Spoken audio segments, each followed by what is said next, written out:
जिससे कि हम इवैल्यूएट कर पाते हैं कि ऑन द टेबल जब मरीज को हम लोग चलाएंगे तो रेंज ऑफ मोशन क्या होगा, कितनी उसमें लैक्सिटी होगी और हमारे रिजल्ट्स क्या आ सकते हैं। रोबोट का एक और फायदा होता है कि हमें अन्यथा या अननेसेसरी कोई सॉफ्ट टिश्यू को कॉम्प्रोमाइज नहीं करना पड़ता। तो फायदा क्या होता है कि एक तो चीरा कम लगता है, जो हम लोग लगाम की बात करते हैं, सॉफ्ट टिश्यू की बात करते हैं, वो भी थोड़ा सा कम हमें लगाना पड़ता है। और प्लस क्योंकि हमारा प्रिसीजन मॉड्यूल है, नए प्लांट कोई नया टेक्निक आता ही चलेगा। तो कई साल से हम लोग कोशिश कर रहे थे कि जैसे आप जानते हो कि हम लोग का अस्पताल 2018 में ही खुला हुआ था और अभी हम लोगों को पिछले 6.5 साल हुए। तो 6.5 साल में हम लोग का सिर्फ एक ही मकसद था कि अपनी सर्विस को बढ़ाया जाए।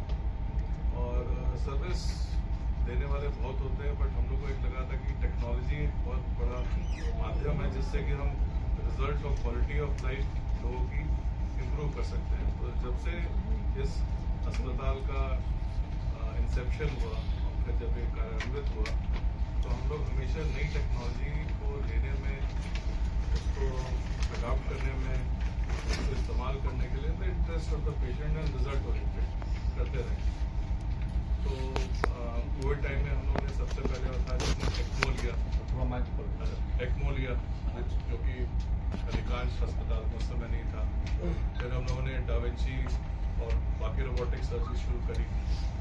कहीं ना कहीं हमें ये लग रहा था कि बाकी डिपार्टमेंट्स इम्प्रूव कर रहे थे, बट ऑर्थोपेडिक्स में एक चीज़ रह जा रही थी। अच्छा,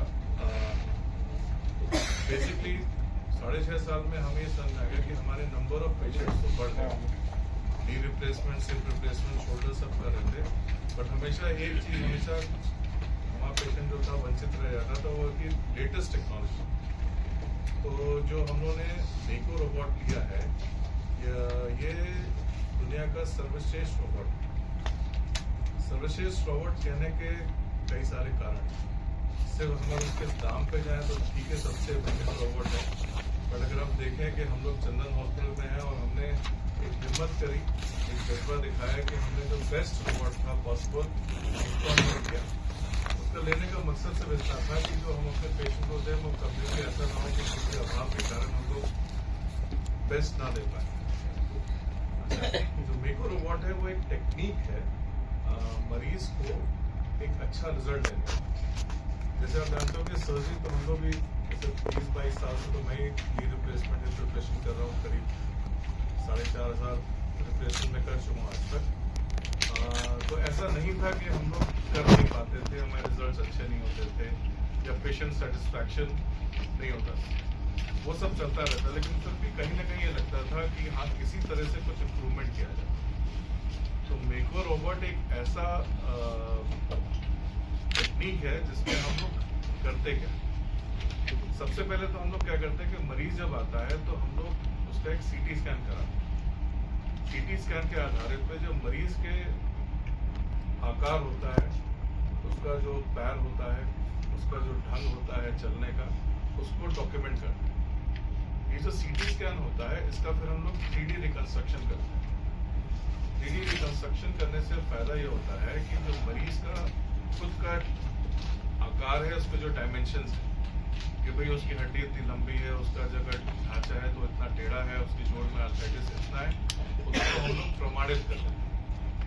एक बार जब आप मरीज स्पेसिफिक आंकड़े या डायमेंशंस हम लोग प्रमाणित कर लेते हैं तो हमारा उसका ट्रीटमेंट प्लान करना या सर्जरी प्लान करना आसान हो जाता है। तो एक बार उसका जब 3D रिकंस्ट्रक्शन हो जाता है तो फिर मरीज को हम लोग हमेशा एक दिन पहले बुलाते हैं सर्जरी के, हम लोग उसी दिन नहीं करते। उसका रीजन होता है कि जैसे आपने सुना होगा the more you sweat in peace the less you bleed in ward. तो जितनी आप मेहनत ऑपरेशन से पहले करेंगे उतना कम आपको ऑपरेशन के दौरान तकलीफ होगी करने में और उतना सहज हो जाएगा ऑपरेशन करना। तो जब ये 3D रिकंस्ट्रक्शन हो जाता है तो फिर हम मरीज को सर्जरी के लिए क्लियर करते हैं। फिर जब मरीज को ऑपरेशन करने ले जाते हैं तो हम उस टेक्निक को कैसे इस्तेमाल करते हैं वो गौर करने लायक है कि एक तो पहली चीज की ये पेशेंट स्पेसिफिक रोबोट है और इसमें जब तक कि पेशेंट के स्पेसिफिकेशंस नहीं होंगे तो रोबोट एक्टिवेट ही नहीं होगा। तो उसको हम लोग को पहले से ही पेशेंट का डिटेल्स डालने पड़ते हैं, that includes the CT scan. Operation के दौरान करते क्या है?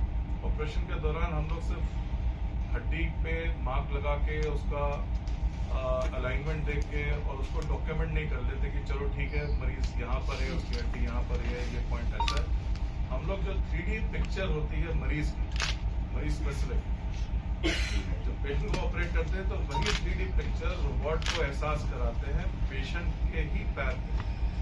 तो जैसे उसकी नी की जो कैप है वो कहाँ है, उसकी हड्डी का जो जोड़ है वो कितना बड़ा है, कहाँ से टेढ़ा है, तो एक एक पॉइंट और एक एक बिंदु को हम लोग मार्क करते रहते हैं जब तक कि रोबोट नहीं प्रमाणित कर देता है कि उसको सारा जो सीटी स्कैन रिकॉर्ड उसके अंदर फीड है वही चीज पेशेंट पे भी फोकस हो गया। मतलब हम पूरी चीज को रिक्रिएट कर देते हैं ऑन द टेबल पेशेंट का, जो कि 3D सीटी स्कैन से मैच करता है। तो जब रोबोट को ये एहसास हो जाता है, वो प्रमाणित कर देता है कि हमने जो रजिस्ट्री करी है पेशेंट के पैर की वो मैच कर रहा है उसी के सीटी स्कैन से। अब इस रिकॉर्डिंग के बाद जब तक कि वो ओके नहीं कर देता हम आगे बढ़ ही नहीं सकते। तो जब तक कि हम पूरा पूर्णतः सफल नहीं हो जाते हैं रिकॉर्डिंग करने में या इस्टेब्लिश करने के लिए जो हमारे पेशेंट का रिकॉर्ड है ऑन द टेबल वो सेम है, तब तक हम आगे बढ़ ही नहीं सकते। एक बार वो हो जाता है तो फिर हम लोग पेशेंट का जो भी मूवमेंट होता है उसको कहते हैं काइनेमेटिक एनालिसिस। काइनेमेटिक एनालिसिस मतलब होता है कि पैर को जब आप चलाते हैं तो रोबोट भी उसको अंकित करता है और देखता है कि अलाइनमेंट कैसा है। तो एक होता है ऑपरेशन के पहले, जिसको हम कहते हैं उसकी नेटिव या उसकी बेसिक प्रॉब्लम डिफॉर्मिटी। तो उसमें पता चल जाता है कि पैर इतना टेढ़ा है, ये अंदर टेढ़ा है, ये इतना मुड़ता नहीं, इतना सीधा नहीं। एक बार वो हमें जब इवैल्यूएशन हो जाता है तो फिर हम लोग शुरू करते हैं आगे की सर्जरी। आगे की सर्जरी में हम लोग जब शुरू करते हैं तो हम लोग देखते हैं कि उस डिफॉर्मिटी को हम कैसे ठीक कर सकते हैं। तो एक होती है, नेक्स्ट होती है करेक्टेड डिफॉर्मिटी। उसको फिर हम लोग प्रमाणित करते हैं कि जो हमारा प्लान था पहले का, ऑपरेशन से पहले का, वो हम अचीव करें कि नहीं करें। जब वो हम अचीव कर लेते हैं तो हमें मालूम होता है कि ऑपरेशन में हमें कौन सी हड्डी कितनी काटनी है, कैसे काटनी है, और वो जो ऑपरेशन होता है फिर ही आगे बढ़ता है।